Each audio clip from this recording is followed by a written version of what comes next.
after a chaotic, intense, almost heartbreaking game against the Miami Dolphins, but the Patriots come out on top 33-27. They are 1-1 on the season and get their first win in Miami since September 15th, 2019. And it's Monday. It's Overreaction Monday. I got a couple of positive things I want to get into, and obviously there's always some negative things, but we're going to talk about it. So welcome into Patriots Today by Chat Sports. I am your host, Brett Alper. Got to give you guys the videos that you'll want. I know I'm at home right now. It's a little plain. I got to get a better setup, but I always like to give you guys the content. But let's start off with just my biggest overreaction throughout the first two games of the season. I talked a lot about this after the Raiders lost, and I was still really impressed with it, but it was the offensive line. And I kept saying, I did not feel like Drake Maye was getting pressured that much in Sunday's game against the Raiders. And then we come back this week, and it felt like the offensive line was absolutely incredible. You go from having one of the worst offensive lines in the NFL I've ever seen, and you just wanted that team you wanted the offensive line to just go from an F, maybe to a C+, even a D+, just get better. And you have seen specifically from the rookies that this offensive line was looking great. Drake Maye was only pressured by the offensive line one singular time. And I got it right here from Morgan Moses. According to PFF, they did let a pressure up to Onwenu too, but I saw a tweet from Mark Daniels that it was only one pressure. Travion Henderson let up one. He had a really, really bad day in the pass protecting game. He was supposed to be better. I mean, his pass blocking grade was zero. Ramondre Stevenson is going to be running back one for the foreseeable future. But I want to talk about just how good the offensive line was. And I'll read off the PFF grades for you guys. Jared Wilson, after having a pretty bad week last week against the Raiders, this week, 88.1 PFF grade, no sacks, no pressures. Garrett Bradbury, besides the snap, which I truly don't know what happened. It just rolled on the ground, and everybody was just like, oh, all right, but bounced back, 84.4 PFF grade. Onwenu, 82.8 PFF grade. Will Campbell, 81.3 PFF grade. Everybody blocked incredible.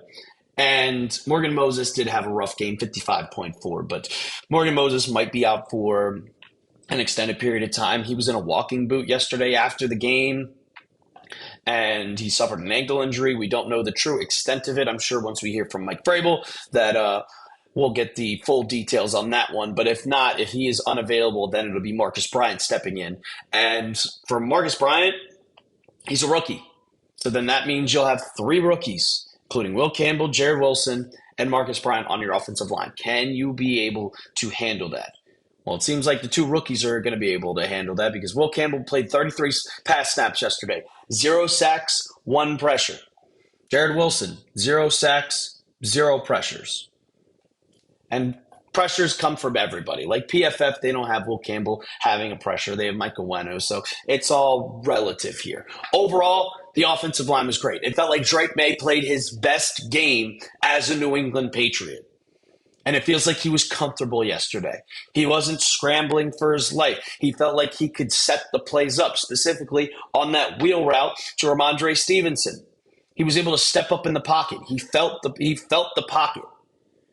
And I hope this offensive line holds up next week against the Pittsburgh Steelers. Want to get into maybe a little bit of negative, but we got a video coming out for you even later today.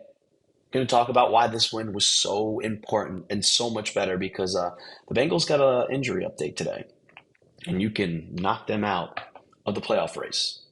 So that's why I subscribe to the channel. Let's go into the coverage in the secondary. And a lot of people are complaining about Carlton Davis. And I'm not going to complain about Carlton Davis because I think Carlton Davis has been absolutely incredible. But Christian Gonzalez, you need to get back here, dude. You need to get back here. The Patriots need you. And there were multiple times where it felt like this game was getting out of hand, and it was because of the secondary, and it's because of Alex Austin.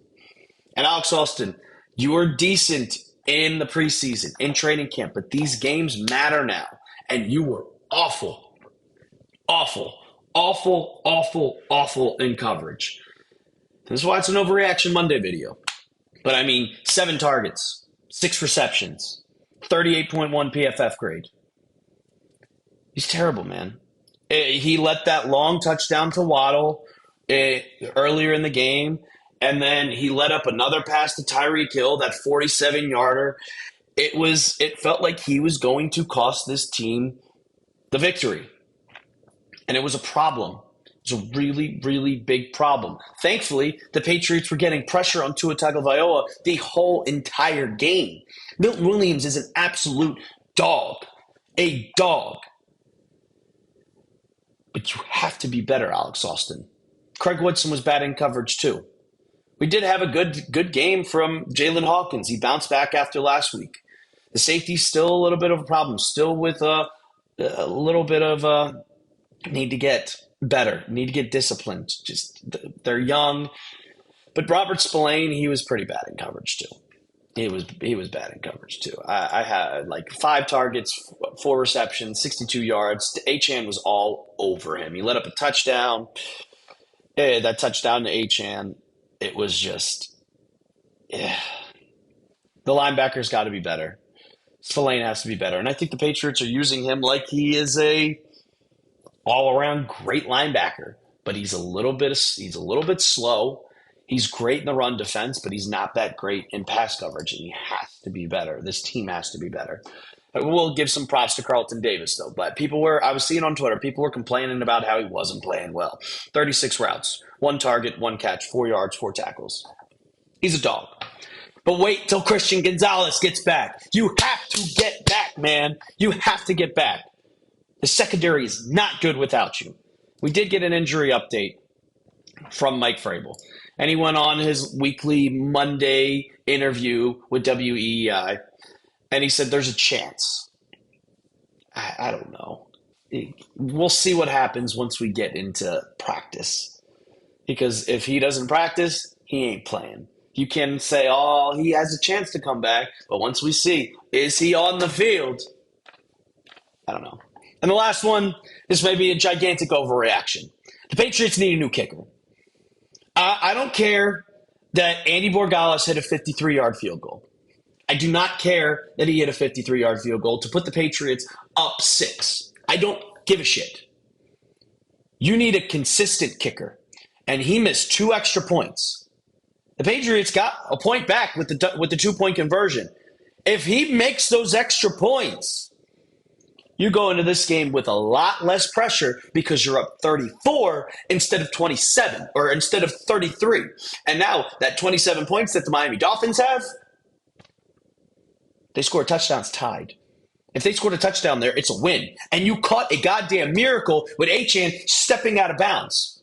That is a tale of 2 seasons right there because the Dolphins are probably going to lose to the Bills on Thursday night. Mike McDaniel's going to be fired. And if that's a touchdown, Mike McDaniel keeps his job. The Patriots are 0-2, and the sky is falling. The sky is falling. Falling. You caught a miracle. You have to be a reliable kicker. I want the Patriots to bring someone in. I want them to sign somebody. I want them to bring in a tryout, get a little bit of pressure on this kid. He's got to be better. You can't just let him, you're our starting kicker. You're our starting kicker, Andy. It's okay. No, because he's going to keep missing kicks. So the same shit happened with Chad Ryland. You need a consistent kicker in this league. Look at the Giants game. Look at the fucking Giants-Cowboys game. Excuse my language. Brandon Aubrey. They went 15 yards in 10 seconds after Malik Neighbors caught a 70-yard bomb. For a 50-yard bomb, whatever it was, and you're thinking this game's over. But no.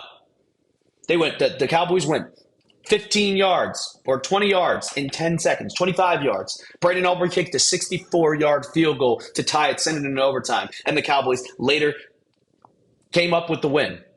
And what happened? Brandon Aubrey kicked the game winner in overtime too. You have to have a kicker. You need a kicker. You need one, you need one, you need one. Have to. And Everybody that wants to talk about, well, we should have kept John Parker Romo. Yeah, we should have. Because John Parker Romo started for the Falcons last night, and the Falcons, I think he kicked 5 field goals. And then he also made a 54-yard field goal. He went 5 for 5 with a 54-yard field goal. You think Andy Borregales is doing that? I don't think so. I do not think so. You have to bring in a kicker. I'm not saying to cut the kid. Bring in someone, get a little pressure on his ass. Pause. Get him to get better. Because if you just let him ride, he's going to start getting in his head, and he's going to miss those kicks more and more and more and more and more. You have to get another kicker. And the Patriots, playoff hopes are wide open, ladies and gentlemen. Wide the hell open. If you look at the standings, the Colts are the 2 seed. I'm getting a little bit of Saints 2024 vibes with the Indianapolis Colts. It's been looking like a bit fluky. The Bengals are done. Joe Burrow's out for 3 months. They're done. Chargers, they're going to win the division. Chiefs are 0-2. The Raiders are the 5 seed. They got the tiebreaker over the Patriots. Ravens, that game against the Steelers is going to mean everything. And I said it in the offseason. I said week 3 against the Steelers, you're not going to think it's a must-win, but it's a must-win. Because when you come into the end of the year and it's a tie, like it's straight up tiebreaker, who gets the tiebreaker? The winner of week 3. Overreaction, this is the biggest game of the year, and it's week 3. Because you're going to be battling with the Steelers for that last spot in the AFC. I'll ask you guys again. Do you think the Patriots need a new kicker? Yes or no? I think they should bring in another kicker. Let me know down in the comments section. And while you're down there, go ahead and hit that sub button. I got another video coming out for you guys later today. So that's why I subscribe to the channel. And as always, let's go Pats.